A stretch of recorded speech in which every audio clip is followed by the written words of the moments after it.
sure how relevant that is for them, but for me, it really is. So I just want to thank God that they've given me an opportunity to speak to you all today. Before I start, are there any boxing fans here? Yeah. Anybody watching boxing? Just put your hand up, just so I know who I'm talking to here. Okay, so last night I gave up my time to not be able to watch because it was on late. But boxing is all about being prepared, right? Like any athlete needs to train, even when they're preparing for a fight, when they're off season. Any athlete, if you're like Julie's guys, I'm pretty sure they're in the gym, right? The hockey boys. And then we've got the Lindale boys who are now MMA training, and I'm not sure who else is out here in the sports world, but athletes who are professional or just train are every day, it's a lifelong lesson of continually training. Sometimes they don't know when the next game's gonna be, but they're always training. And with boxing, what I learned was that when you're thrown into the ring and you don't know when the next fight's gonna be, and you're not prepared for it, everything that you've done beforehand is had you ready for that moment. So let me start off with December. So I don't know about you guys, but December is the month where it's hectic. It's the end of the year, Christmas is coming up, you're wrapping up work, and you have all the daily stuff you have to do. We were trying to do our laundry, because Vips will know there was like 4 bags of laundry, right Vips? I'm gonna embarrass us all, that were done, that were thrown on the bed. And we just had wrapping everywhere, there were gifts everywhere, and we were just trying to get to December 24th. Christmas Eve, everybody's got a half day, kids are off, let's just relax and enjoy. But December 19th, I got up, getting ready for work. Don't feel so great, Vips, but I gotta go to work. Same rush, get my coffee, let's go. Armand's gotta go to school, let's get his lunch, get my lunch, let's go. Vips is so lovely, he scrapes my car for me every morning, so thank you, Vips. And we said goodbye, I got to work.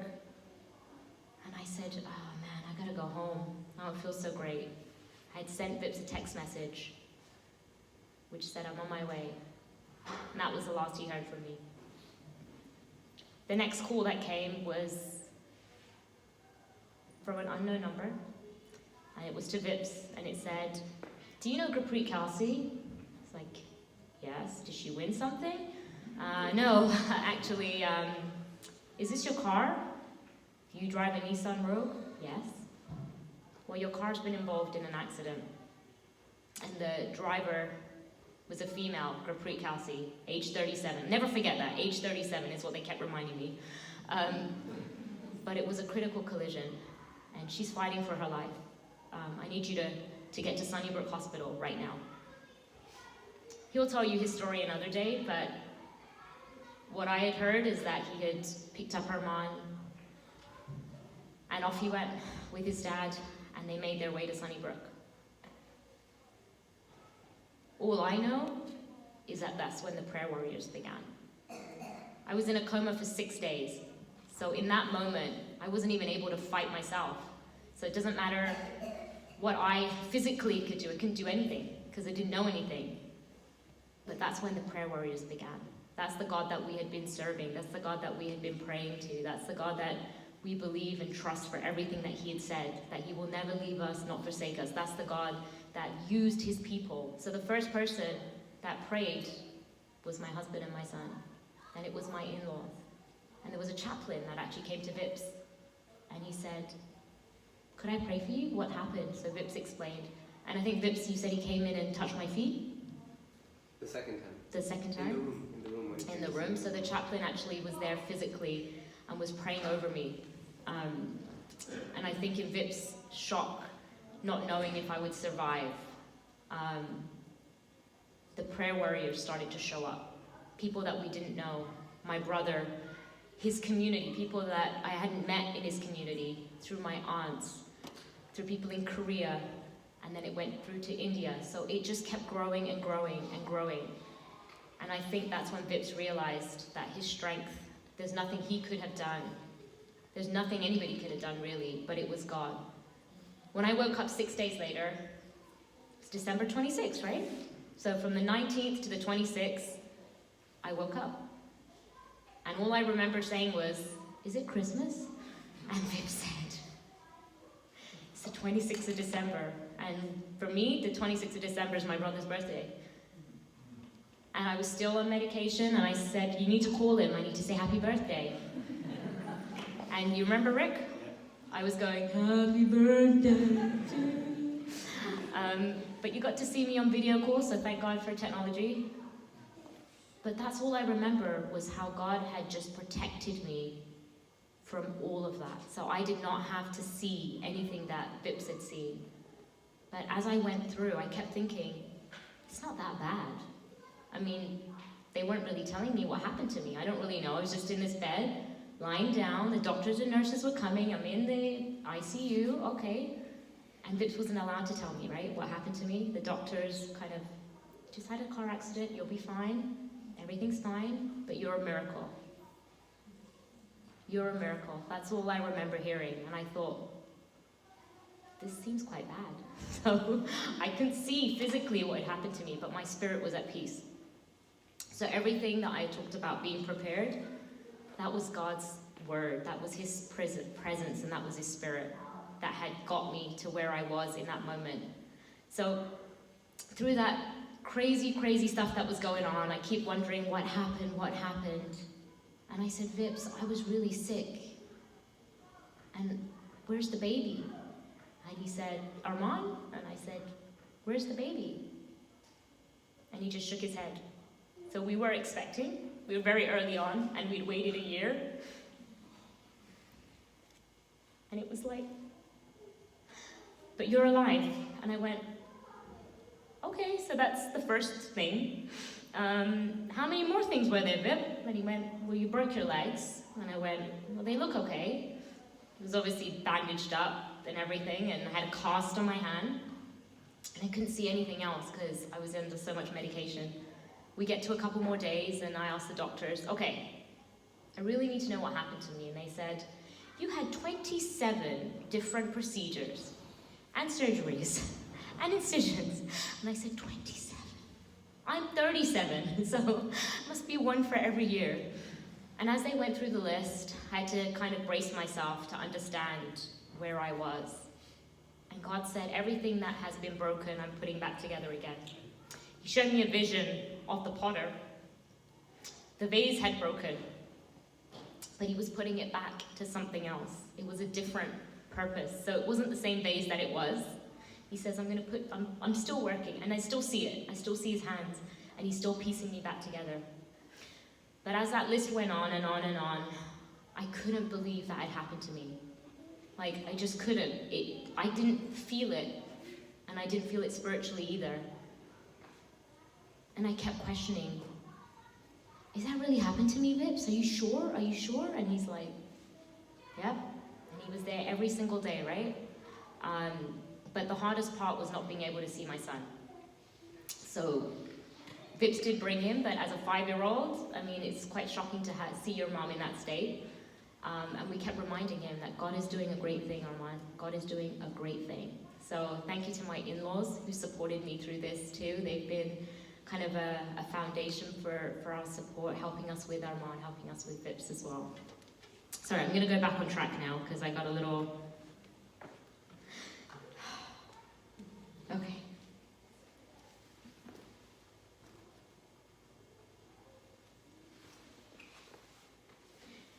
So the nurses that said I was a miracle, that stayed on my mind.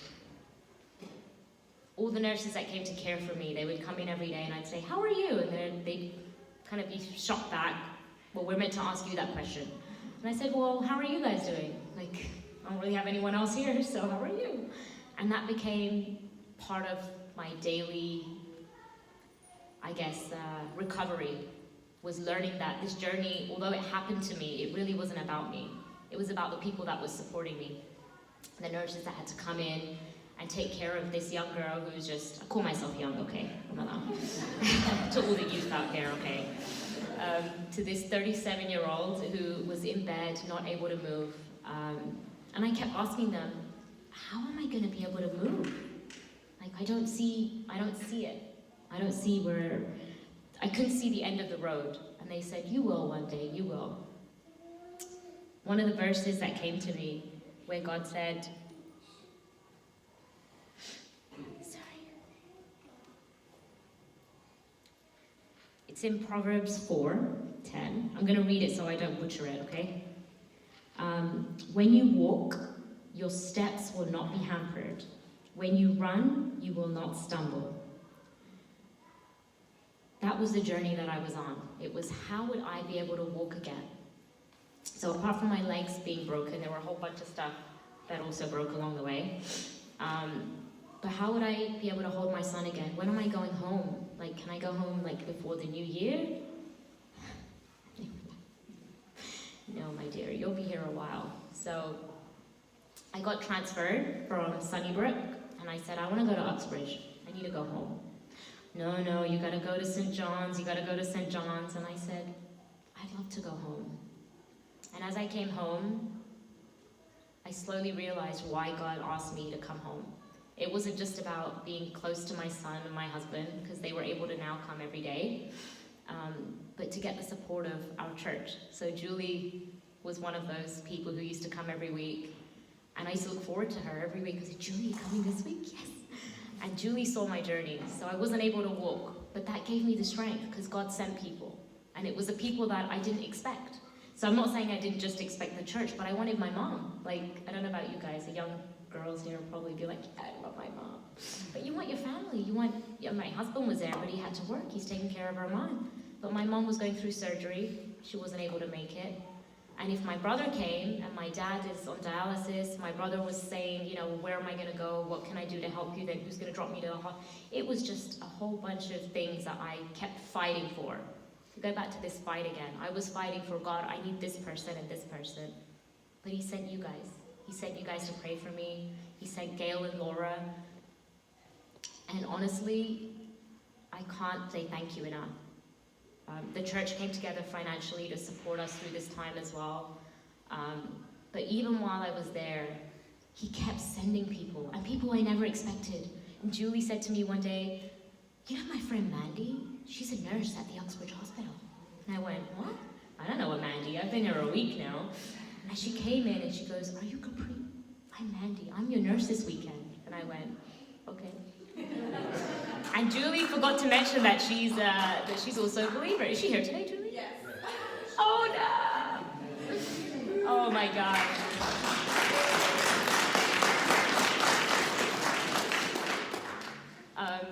And there's some personal care stuff that I just could not do myself, and I needed a lot of support. And Mandy was the lady to say, hey, we're gonna do that for you. I don't know about you guys, but the things you take for granted, when you are able to do them, you're like, I have not showered in like 2 months. Like, I tell my son to take a shower every day, and I couldn't do that. And Mandy was like, we're gonna do that this weekend. What would you like to do? And it just warned me to know that God had been using people. He was sending people. It was like, you don't need to worry about anything. I got this. You just stay in my presence, and I got this. And I used to watch the sunrises every morning. I don't know if Mandy, you did maybe the evenings, I think, with me, but she may have walked in a couple of times in the morning, and I would just be awake. I'm never an early bird, so this is very strange. But I would be up, and I would just watch. I had this big window, and I would just watch the sunrises every morning, and I needed to be in God's presence. It was just a non-negotiable every day. And it wasn't about just prayer, it was just being in his presence. And that was the reminder and the strength to be where I am today, because I had to trust and surrender to him. And he kept saying, in all your ways, submit to me, and I will. That's all he kept reminding me. He will take care of me. He will direct my path. So Mandy and her team were just, honestly, like, she would probably be able to testify where I was to where I am now. But I wasn't able to get up. They had to use the Spider-Man lift. But every day was progress. And they kept saying, I can't believe it. I mean, even when Julie came, there was a day she was just, the leg was not moving. And it just wasn't moving. And it was, I don't want to touch it. And before she left, I went, can you just call that lady? She's over there. She went to see someone. So the rehab team called Julie back. And I went, Julie, my leg's starting to move. And it was just those small steps that God kept saying, walk with me step by step. And that was the encouragement that came, was I'm sending people, stay in my presence, I will sustain you, stay under my wing. This is a time of restoration. I don't need you to be a mom. I don't need you to be a worker. I don't need you to be a wife.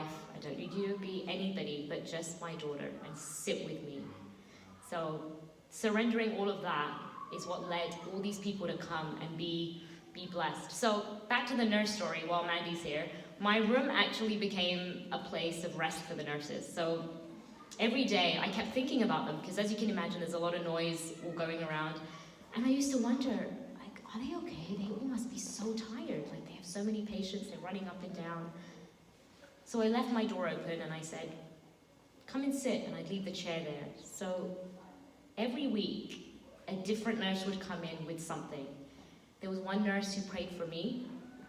There was another nurse who would actually come in and ask for prayer.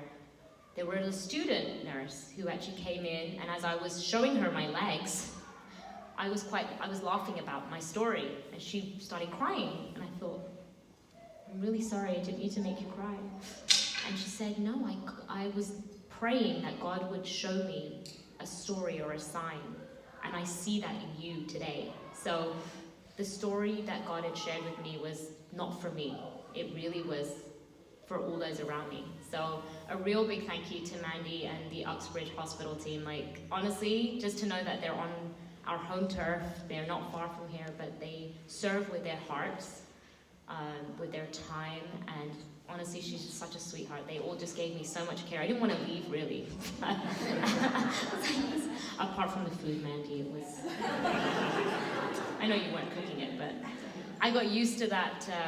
I got used to the routine of asking, who's my nurse tonight? Who's my nurse today? And looking forward, honestly, to seeing them. So anyway, I'm going to go back to my list so I don't forget. In all your ways. So the rest of that verse, which I did not share, goes on to my next point. So I've broken a lot of bones in my body. Both my legs were completely broken. I've had metal rods inserted through both of them, and I have a whole bunch of nerve damage, but this is what God said to me.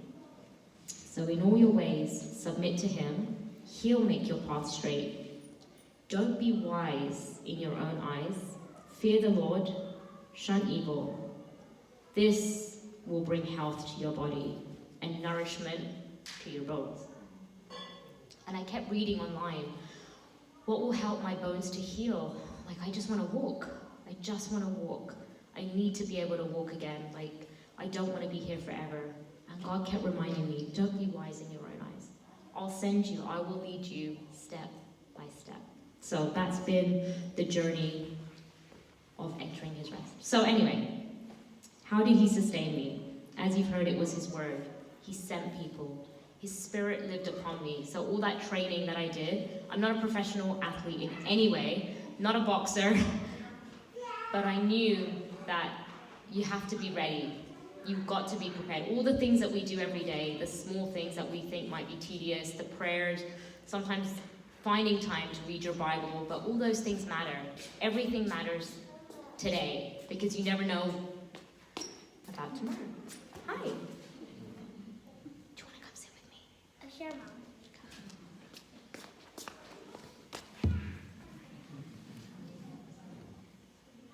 And another amazing thing that God is doing is, as I said, He's sending people. The ministry that my brother serves with, he supports. They all came together and said to him, we're sending you. And they all came together financially to pay for him to be here today. And when he told me, I just asked him if I could say thank you to the group of those who had in the body supported as well.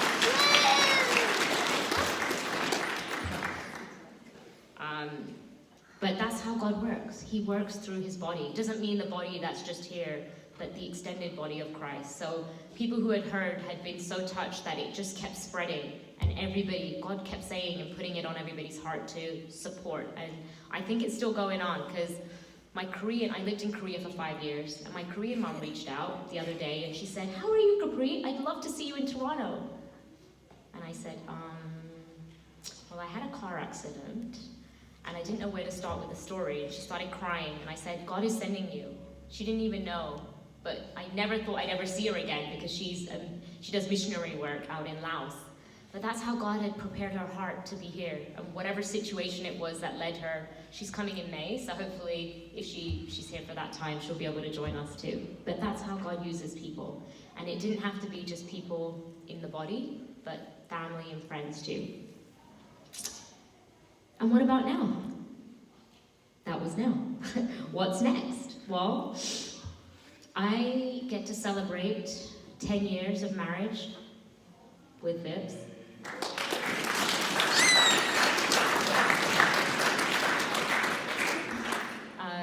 Next week. So when I look back, there were moments I would question, why God? Why me?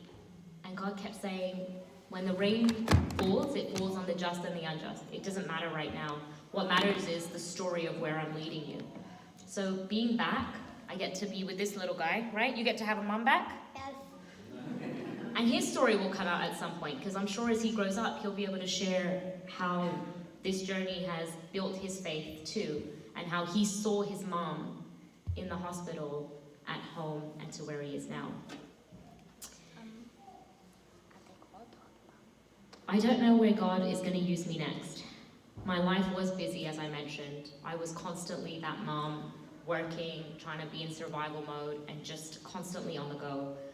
And when God has led me to the boxing ring to fight, the moments where I wasn't fighting myself, now I'm fighting physically too, to keep going and keep sharing and keep encouraging people, because he's putting me back for his glory. This is his purpose. Whatever mission he has next, it's all about him, and it's about everyone else. It's never really been about me.